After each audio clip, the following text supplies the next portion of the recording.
warahmatullahi wabarakatuh. Perkenalkan, nama saya Maimunah dengan NIM 2410125220 kelas 3B SD, Fakultas Keguruan dan Ilmu Pendidikan Universitas Lambung Mangkurat. Video ini saya buat untuk memenuhi tugas ujian akhir semester mata kuliah Psikologi Pembelajaran Anak Usia SD dengan Ibu dosen pengampu Ibu Rideanti Rahmaini Jamain SPSI MPD.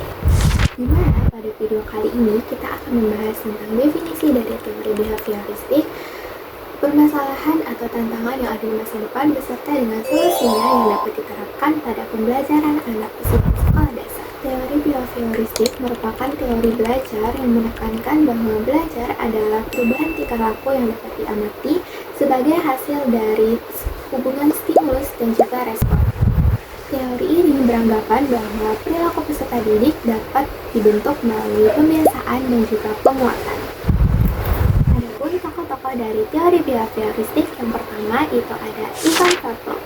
Pavlov terkenal dengan uji cobanya dengan anjingnya, yang mana teori yang terkenal dari Pavlov itu adalah teori classical conditioning atau pengkondisian klasik, di mana perangsang asli dan benda netral dipasangkan dengan stimulus bersyarat yang dilakukan secara berulang-ulang sehingga memunculkan reaksi yang diinginkan.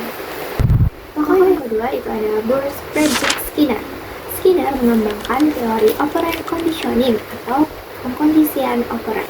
Nah, Skinner mengatakan bahwa perilaku manusia itu dipengaruhi oleh konsekuensi dari tindakannya, di mana bisa berupa penguatan, yaitu reward, atau hukuman, yaitu punishment.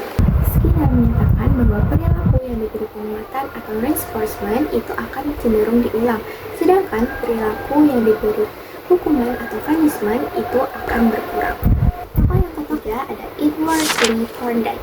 Thorndike mengemukakan 3 hukum utama belajar. Yang pertama ada hukum latihan atau law of exercise. Yang kedua ada hukum akibat atau law of effect. Dan yang ketiga ada hukum kesiapan, law of readiness. Thorndike mengatakan bahwa belajar akan berhasil jika seseorang siap secara fisik dan juga mental. Dalam konteks pembelajaran di SD, biasanya teori behavioristik itu diterapkan melalui pemberian reward, pemberian hukuman, dan juga penilaian yang berbasis hasil yang terukur. Contohnya seperti guru memberikan bintang, nilai tambahan, ataupun pujian kepada peserta didik. Ada beberapa tantangan dan permasalahan dari teori behavioristik di masa depan. Yang pertama, itu teori behavioristik tidak memperhatikan proses, emosi, dan juga kreativitas dari siswa, di mana pembelajaran abad 21 itu sangat menekankan proses berpikir kritis dari peserta didik, lalu juga proses kreatif dan juga proses mampu memecahkan masalah. Yang kedua, ketergantungan pada reward eksternal, yang dimana siswa itu belajar hanya demi hadiah, bukan karena kesadaran dan motivasi intrinsiknya, yang mana hal ini berisiko menurunkan minat belajar siswa dalam jangka panjang.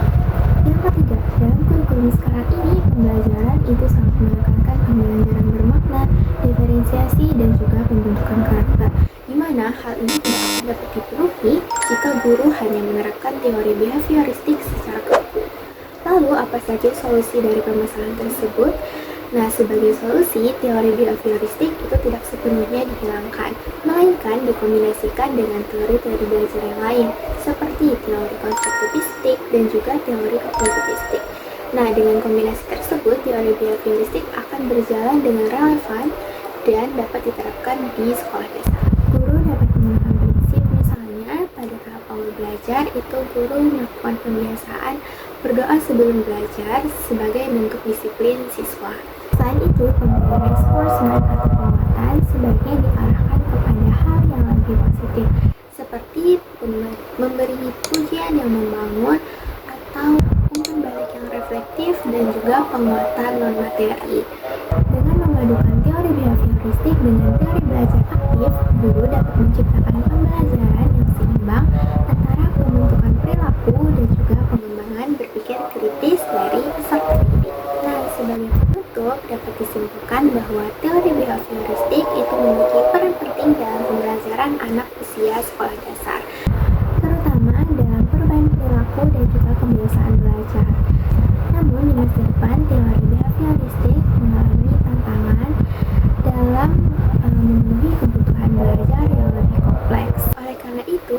harus menerapkan teori behavioristik secara bijak dengan mengkombinasikannya dengan teori belajar yang lain agar pembelajaran lebih bermakna, humanis, dan juga sesuai dengan pengembangan karakter peserta didik. Demikian penyampaian materi dan video dari saya. Terima kasih telah menonton sampai akhir. Semoga videonya bermanfaat. Wassalamualaikum warahmatullahi wabarakatuh.